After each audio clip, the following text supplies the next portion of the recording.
నమో భగవతే వాసుదేవాయ.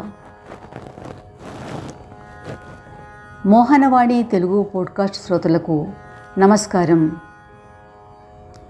ఉపాధ్యాయుల తెలుగు వచన శ్రీరామచరిత మానస నవాహ్నిక పారాయణము. సంకలనం శ్రీ ఉపాధ్యాయుల వెంకటేశ్వర్లు గారు. ఓం శ్రీ గురుభ్యో నమః. శ్రీ మహాగణాధిపతియే నమః. శ్రీ సీతారామాభ్యాం నమః.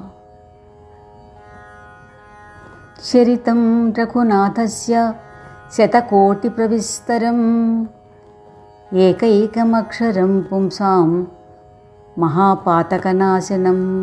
సీతారామలక్ష్మణులు తమ వనవాస గమనంలో గుహునితో కలిసి తీర్థరాజమైన ప్రయాగ చేరారు. ఇంతవరకు నిన్నటి రోజున మనం విన్నాం. సీత, లక్ష్మణుడు, గుహుడు వీరితో కలిసి శ్రీరాముడు తీర్థరాజ్యమైన ప్రయాగ చేరాడు. ఆ మనోహర తీర్థరాజ్యమును దర్శించి ఆనందసాగరుడు శ్రీ రఘురాముడు ఎంతో ఆనందించాడు. తన శ్రీముఖముతో సీతా లక్ష్మణ గుహులకు తీర్థమహిమ చెప్పి వినిపించాడు. త్రివేణి సంగమమునకు ప్రణమిల్లి త్రివేణిలో స్నానం చేసి మహాదేవుని వారంతా కూడా పూజించారు. శాస్త్రోక్త ప్రకారము తీర్థదేవతలను ఆరాధించారు. తరువాత వారు భరద్వాజ ఆశ్రమమునకు వచ్చారు. తనకు సాష్టాంగపడుతూ ఉన్న రాముని భరద్వాజముని లేవనెత్తాడు. గాఢాలింగనం చేసుకున్నాడు. బ్రహ్మానంద రాశి తనకు లభించిందని ఉప్పొంగిపోయాడు. భరద్వాజ మునీశ్వరుడు ఆశీర్వదించాడు. శ్రీరాముని కుశలం అడిగాడు. వారికి ఉత్తమ ఆసనమిచ్చి ప్రేమతో పూజించాడు. అమృతోపమానమైనటువంటి ఉత్తమ కందమూల ఫలాంకురములు తెప్పించి వారికి ఇచ్చాడు.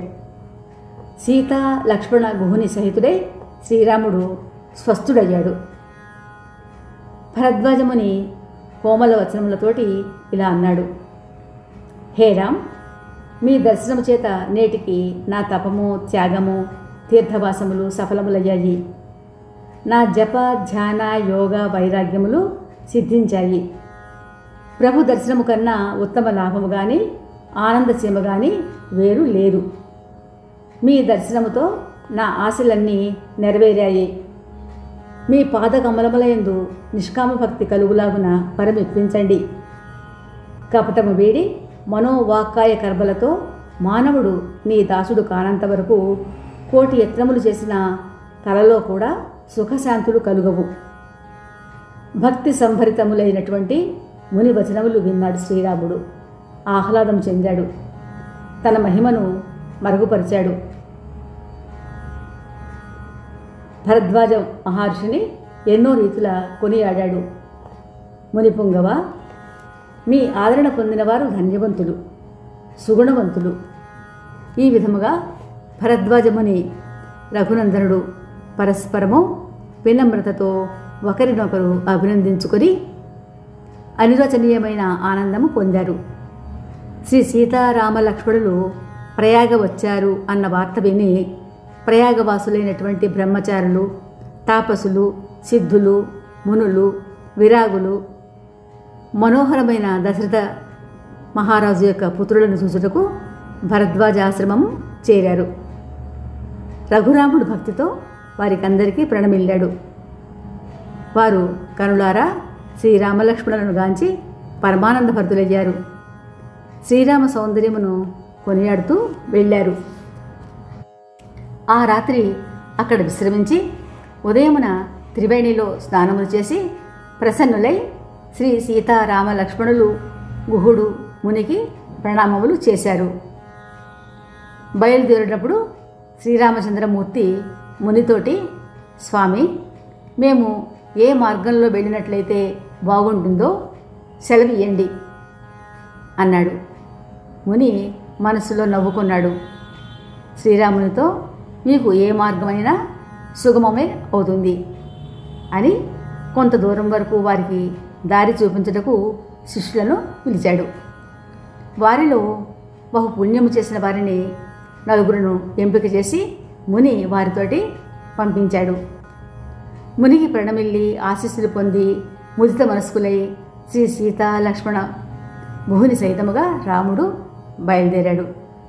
వారు అలా వెళ్ళు మార్గంలో ఆ గ్రామవాసులు వీరి దర్శనంతో వారి జన్మ ధన్యమైపోయినట్లుగా పొంగిపోయారు. తరువాత బ్రహ్మచారులను ప్రతిమారి శ్రీరాముడు వెనక్కి పంపించాడు. వారు తమ చిర మనోభిలాష అనన్యభక్తి పొంది వెనుతిరిగారు. తరువాత యమున దాటి ప్రభువు తన శరీరం వలె నీలముగా ఉన్న యమునా సలిలలో స్నానం చేశాడు. యమున ఆ దరి ప్రజలు గుహునితో పాటు ఉన్న ఈ ముగ్గురిని చూడడానికి వేగమే వచ్చి చూసి వారి పేర్లు అడుగుటకు సంకోచిస్తూ ఉన్నారు. వారిలో వృద్ధులు శ్రీరామచంద్రుని గుర్తించారు. తండ్రి ఆజ్ఞ నెరవేర్చుటకు వారు అరణ్యవాసమునకు వచ్చారు అన్న మొత్తం కథ వారందరికీ చెప్పి వినిపించాడు ఆ వృద్ధుడు. ఆ విషాదగాథ విన్నవారందరూ మహారాజు రాణి చేసినది మంచిది కాదని కలత చెందారు. అదే సమయంలో పిన్న వయస్కుడు, సుందర రూపుడు, తేజవంతుడు, శ్రీరామచంద్రుని అనన్య భక్తుడు అయినటువంటి ఒక తాపసి వచ్చాడు. అతడు తనను ఇతరులకు తెలియపరచుకోనని మహాకవి. కొందరు సామాన్య టీకాకారుల అభిప్రాయంలో ఈ తాపసి శ్రీ హనుమంతుడు కానీ లేదా ధ్యానస్థుడైన శ్రీ తులసీదాస్ కానీ అయి ఉండవచ్చును అని వారు రాసుకున్నారు.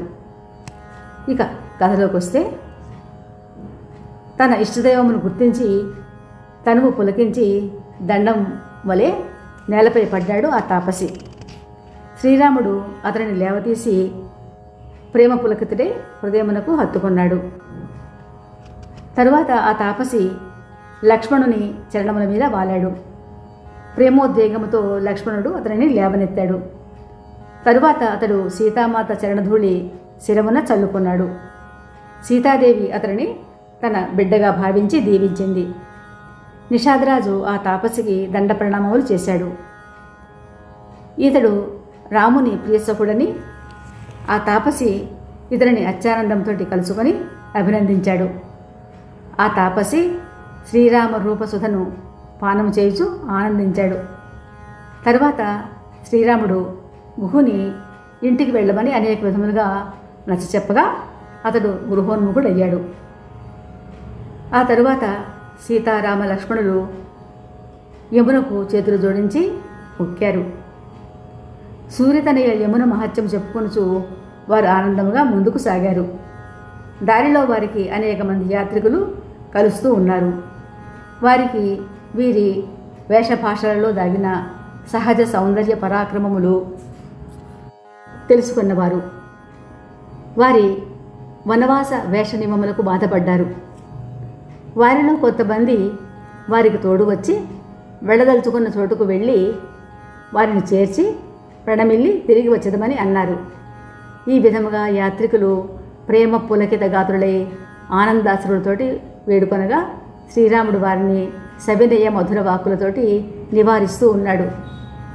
ఏ ఏ నదులు సరస్సులలో శ్రీరామచంద్రుడు స్నానం చేశాడో వాటిని దేవ సరోవరములు, దేవ నదులు బహుదా ప్రశంసిస్తూ ఉన్నాయి.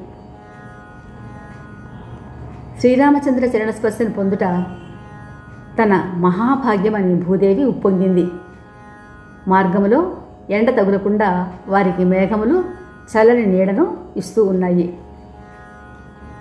శ్రీ సీతారామ లక్ష్మణులు ముందుకు వెళుతూ ఉన్నప్పుడు దేవతలు ప్రశంసిస్తూ పుష్పవర్షములు కురిపిస్తూ ఉన్నారు.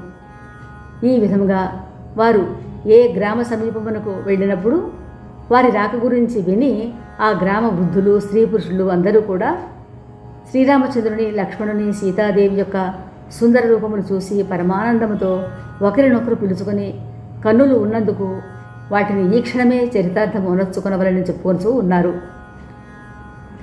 వారు అనేక విధములుగా సేవ చేయదము అని వేడుకొంచున్నారు.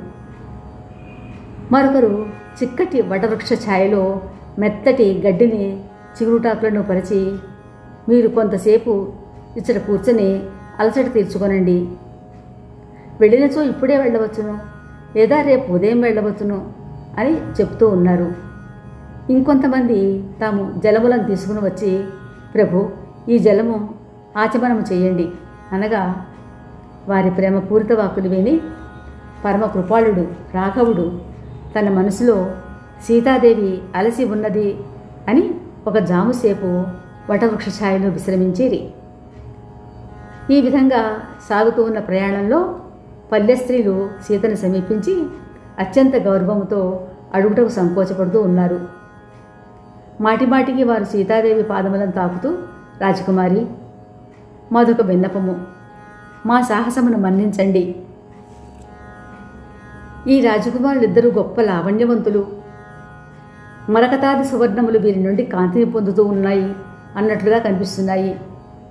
శ్యామల గౌరవర్ణులు, సుందర కిశోరావస్థ, ఇద్దరూ అత్యంత సుందరులు, శోభాసంపన్నులు.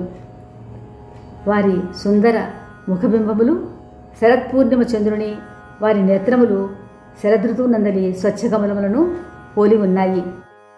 రేపు ఇదే సమయానికి ఆ స్త్రీలంతా ఇంకా సీతాదేవితోటి ఏమన్నారో మన మోహనవాణి ద్వారా విందాం. ప్రభు శ్రీరామచంద్రుని కృపా కటాక్ష వీక్షణములు మనందరి మీద ప్రసరింపబడాలని కోరుకుంటున్నాం. శ్రోతలకు ధన్యవాదములు. శ్రీరామ రక్ష సర్వజగద్రక్ష. మోహనవాణి తెలుగు పోడ్కాస్ట్ వింటున్న శ్రోతలందరికీ హృదయపూర్వక ధన్యవాదాలు. వినండి, వినిపించండి, వింటూనే ఉండండి మోహనవాణి తెలుగు పోడ్కాస్ట్. మీరు వింటున్నారు మోహనవాణి. మా కార్యక్రమాలు మీకు నచ్చితే ఇప్పటివరకు మా ఛానల్కి సబ్స్క్రైబ్ చేసుకోకపోతే వెంటనే ఈ క్షణమే సబ్స్క్రైబ్ చేసుకుని ఆ పక్క నుండే బెల్ బటన్ని మ్రోగించి అందరికీ షేర్ చేసి మీ విలువైన కామెంట్ను కూడా చేసి మమ్మల్ని ప్రోత్సహిస్తారని కోరుతున్నాను.